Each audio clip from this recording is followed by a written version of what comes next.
Hey everyone, welcome to today's video. Welcome to the Video Game Fight School channel. Thank you so much for tuning in. So today we're going to take a step back. We're going to revisit what has happened in the past, say, 72 hours or more, depending on when you're watching this video. And I think of all of them, what's really pertinent to this video is the fact that Warner Brothers Games Montreal did not show up at the Video Game Awards. And so I think at some point the community was kind of up in a tizzy. I made a video saying, does this mean they're going to, be delaying this game? I asked a few questions here and there. Some of you said you thought a delay would probably be possible. Some of you said, I don't want a delay. I hope there's no delay. And some people have even said, a delay is better than a broken game. And I agree. I think you agree. As painful as it may be, if you were not necessarily expecting to hear this, I think you don't want a broken game at any rate, because all this hype that's been built, all this disappointment and excitement that, the marketing team has been doing, rise and fall, it will be terrible, quite terrible if Gotham Knights comes out and it's not in a state where fans can enjoy. But I wanted to go ahead and just make some sort of a, some sort of a comparison in terms of why I think Gotham Knights is more than likely going to be releasing later than, say, Rocksteady's Suicide Squad. The difference between both games is not really huge in terms of the way I say it, but when we look at it from a development perspective, it is everything. In fact, I think it is the only major factor that defines the timely release of either game or the delay potentially of either game. Now, what in the world am I talking about? Let's backtrack a little bit and look at, say, the nature of both games. Both games have a cooperative side. And so you might think, well, both are co-op games. One of them seems like it's an online arena shooter of some kind, which would be fun. The other one seems like it's going to have some sort of a narrative-driven emphasis, which the developers have already expressed. And, I think you can say there's a little bit of that similar side of both games, but then you have the huge differences where one of them seems like it's going to be 2-player, the other one seems like it's going to be 4-player. I mean, we haven't heard any confirmations regarding that, or maybe I don't remember if we heard any, but that's kind of the vibe that you're getting. But where are these concepts kind of coming from? So in today's day and age, where gaming has changed and the demand for your video game is no longer like back in the day where there were games that were actually pretty cool, where multiple Bat family members had featured in. Let me show you guys this game from back in the day. This is a game called Batman: Rise of Sun Tzu. This is a PlayStation 2 GameCube game, and I actually own a copy of this game. I'm kind of proud of myself that I was able to snag a copy. It was a long time ago. I got myself a copy of the game, and I was really excited, and I started playing it actually. But the PlayStation 2 that I had at that point wasn't mine, and so I've been looking for a PlayStation 2 to buy that's not going to cost me an arm and a leg, because for some reason PlayStation 2s are slightly expensive right now. But this game was, basically developed by Ubisoft, Montreal, and it was a really cool game in its release. It basically, it did a good job in representing the Bat family in one particular game and telling a story at that time that was coherent. And I'm certain at that point, people who were fans and played that game loved and enjoyed it. In today's day and age, we're seeing Gotham Knights as a game that's trying to take on some sort of that concept, featuring multiple Bat family members, but now doing it on a scale that is way larger and bigger than what Rise of Sun Tzu had to deal with. You see, back in the day, you could make a 10-hour game and that was enough.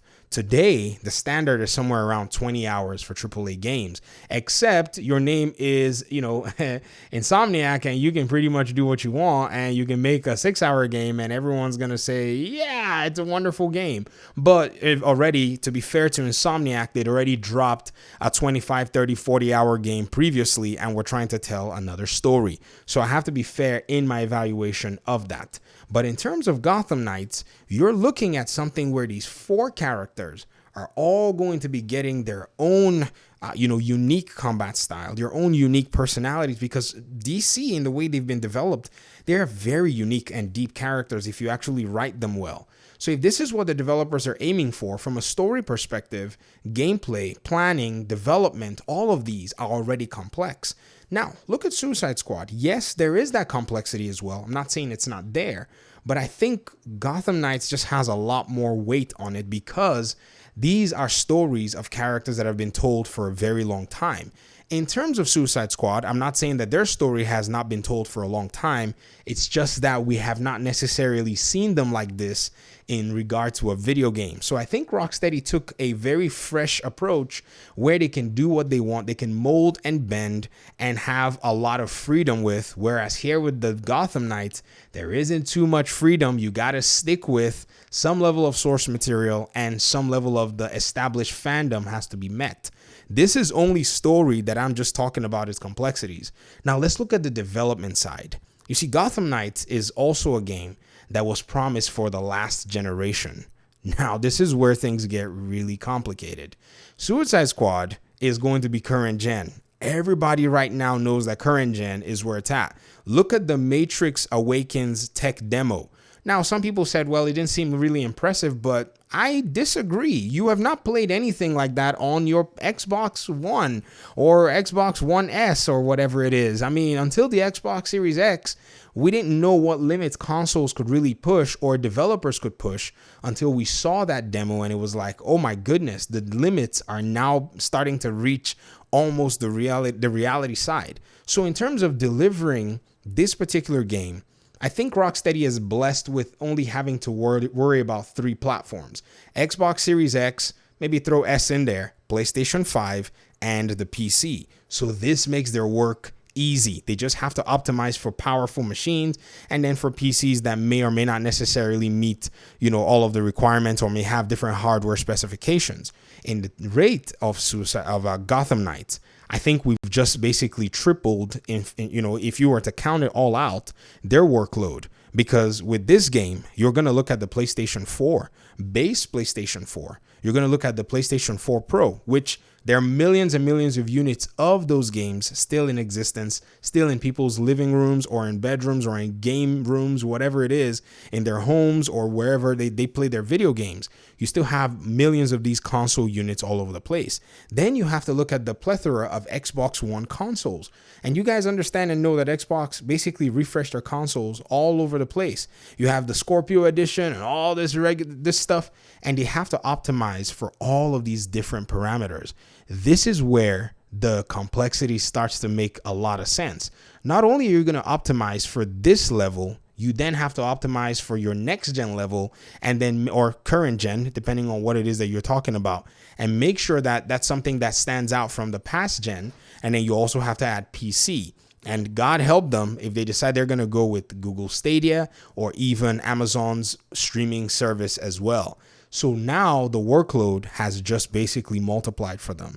And I think this is pretty much where, in my opinion, they have to basically come to terms with exactly the kind of workload that they've put themselves in, and pretty much admits to the fan base that, hey, this is where we are in development. But again, there's no amount of finagling that marketing can do that's going to work the development of this game. This game has just become much more complex than I think they envisioned. Now, I think in the development of this game, that's when the new generation of consoles started to come out. Developers get their consoles early, but not in the sense that, early enough for you to be able to decide huge portions of your game if you've already started maybe 1 or 2 years into development, and you don't want to put yourself in a place where you want to restructure your development because you don't have what it takes to just upscale your entire infrastructure to be able to meet the new requirements, or at least make use of the new requirements. I think if they had actually waited a little bit, they would have probably been able to get away with announcing it for the current gen consoles, and that would have made their jobs easier. But again, the current gen consoles are not even readily available, which is something that may play against Suicide Squad itself, because if that is, well, that already has been announced as a current gen release, and so that may also suffer the fact of non sales compared to, say, Gotham Knights, which whenever they finish it will enjoy all those sales if they get it right. So these things are very challenging to balance, and I think this is where we come back to and say, okay, we can pretty much remain calm. We can pretty much let, cooler heads prevail in this conversation, and just maybe hope that the developers are able to basically get a good game out of this. But at the same time, we understand the marketing needs to happen. The communication needs to continue to happen with the fans and and the fan base.